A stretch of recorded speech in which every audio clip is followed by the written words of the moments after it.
Welcome to MennoNews. I'm gonna be your host for the evening, Canton Deck, but you probably already know that. And I'm Jeremy Platt, the co-host for tonight, and we've got a very special program for you this evening. We're doing a year-end review for the year 2020. We're gonna go over the whole thing beginning to end, and it always starts the same way. With the New Year's baby. That's right, it's very special to be the first baby born in the Southeast in New Year. It's a very exciting thing. And, well, you'll notice we haven't said the name of the New Year's baby. That's right. And that's for a couple of reasons. Number one, for legal reasons. Yeah, and number two, it wasn't a Mennonite name, so we can't really say it very well. Yeah, we can't really pronounce it. That was a bit of a disappointment, but, you know, you can't win them all, and we'll get the next one. That's right.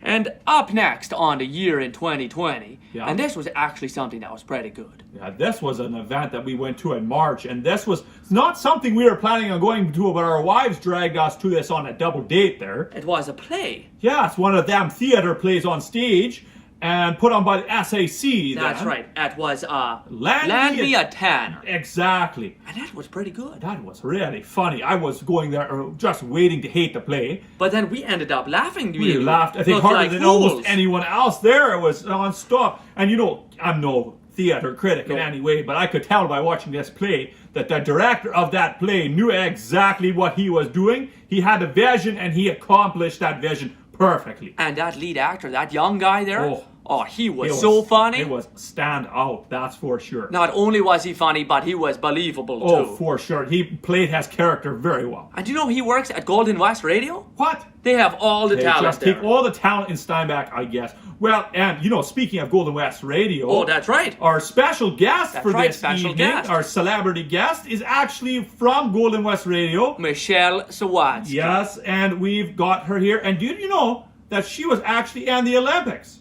Oh yeah, I'd almost forgotten that. But then I had a conversation with her, and she reminded me pretty quick. She likes to talk about it. Yeah, she likes to talk about that Olympic thing, but you know, you don't blame her, because, you know, when you go to the Olympics, you get that sort of thing. Well, I would talk about it if I went to the Olympics. For sure, and especially if you only get to go once. What Olympics did she go to again, anyway? Well, I don't know. Was it the one in Calgary there with the bobsled team there? Cool Runnings. Yeah, was it that one? No, I don't think so. What? I think it was Atlanta. Yeah, it was the Atlanta down year in the States there. Well, that must have been a bit of a disappointing Olympic location. Yeah, it's just down in the States, nothing special. And it's Atlanta. It's not really very nice anyway. Be the sort of one that you kind of want to skip, right? Exactly. Go to the next one 4 years from now. Well, maybe that's how she got in. Oh, that actually might be the case. Yeah, okay. Anyway, thanks, Michelle, for joining us. That's right. And this was a really challenging one. This one really hurt us. Yeah. And unless you've been living under a rock, you will know that the Trading Post was cancelled this year on AM 1250. And I mean, they made it sound like it was some sort of death, but somebody had to make the decision, right? What's really going on with this whole situation? And where am I supposed to sell my kittens? No, Michelle, it looks like you're muted there. Yeah, you're going to have to unmute yourself there, Michelle. It's the little button that looks like a microphone with a slash through it. Yeah. No, that's not it. That didn't work. No, Michelle, you're muted. You know what? Let's come back to her. You know, we'll come back to Michelle. You figure that out, Michelle. We'll get back to you. All right. Well, while we're waiting for Michelle, let's move on and talk about our next topic. Right after that Land Me a Tanner came COVID-19. Exactly. And there was some really sad news, because that was pretty hard for the local businesses. Local businesses all over were hurting. And one in particular that we want to mention, Uncle Jay's. Yeah, they went down almost right out of the gates there. And it was sad, because that's a pillar of that community. I used to go there all the time when I was a little kid. I went there, and you know, their food there was...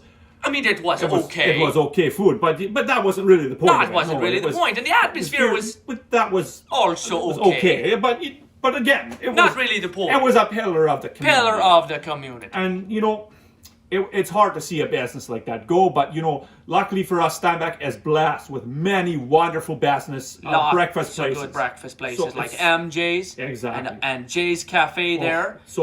And we got downtown the Green Tree restaurant there. No, I think that one actually shut down a couple of years ago. Oh yeah, there's a fancy burger place in there now. That's right. It's a little too fancy for me, but I think it's been pretty popular. Exactly. That's anyways, you know, whatever. That we've still got lots though. Like Skylight, for example. No, they changed their name and stuff. Oh, that's the Blatt's Bistro. Yeah. Now, what exactly is a bistro anyway? don't know. I think it might be Asian. That's some sort of Asian food there. I don't know, but they got a license, so I'm not going to go find out. They got a liquor license there, so that's for the youngsters now. That's for the youngsters now. And we got Magnolias there downtown, so we got lots of breakfast joints. No, there's a giant tiger in there now. Oh yeah, giant tiger moved in there. You know what, Canton? I think that we're actually pretty short on breakfast places. Like this was going to be a fun little joke that we did, but you know. Save Uncle Jake's is what you're saying. Well, I'm thinking it might be a little late for that. Oh. Well, you know, let's get back to Michelle. I think that's probably for the best. So, wait, that's not Michelle. Michelle, no, she's in the back there. That's okay. Well, it doesn't look like it's working very well there.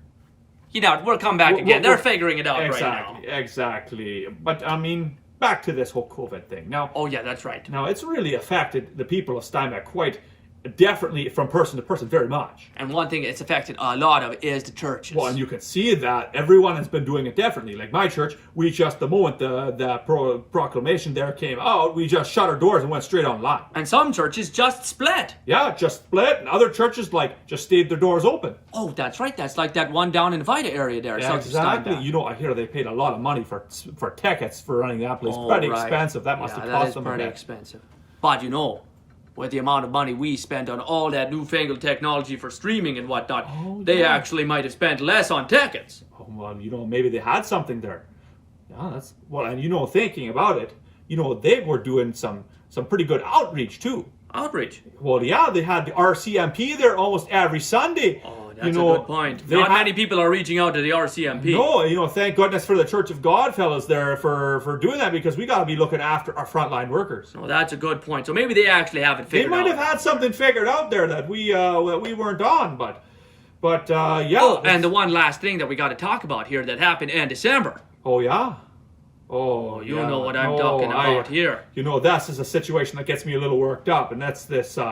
That's that Sunday shopping stuff. We fought back the devil for many years. Many years the devil tried to get in, and he finally did it. And my daughter, she has to work on Sundays at Sobeys. What? I know, every fifth Sunday for 2 hours. Well, then she probably has to go straight from church then. Straight from church. Not even fellowship after church. Oh, that just gets me pretty worked up. And it was such a nice community before. Everything was quiet.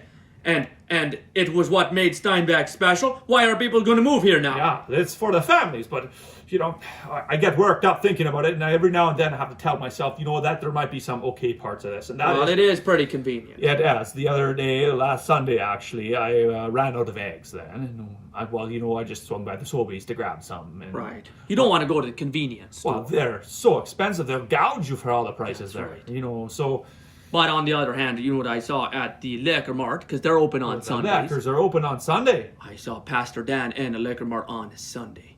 Right there after church. I saw him with my own eyes in the beer section. Well, no one should be in the Liquor Mart on a Sunday. No one. Oh, well, you know what? Let's move on from this before we start seeing things we're going to regret. Yeah, let's go back to Michelle. I think she's probably got it figured out by now. Okay, so Michelle...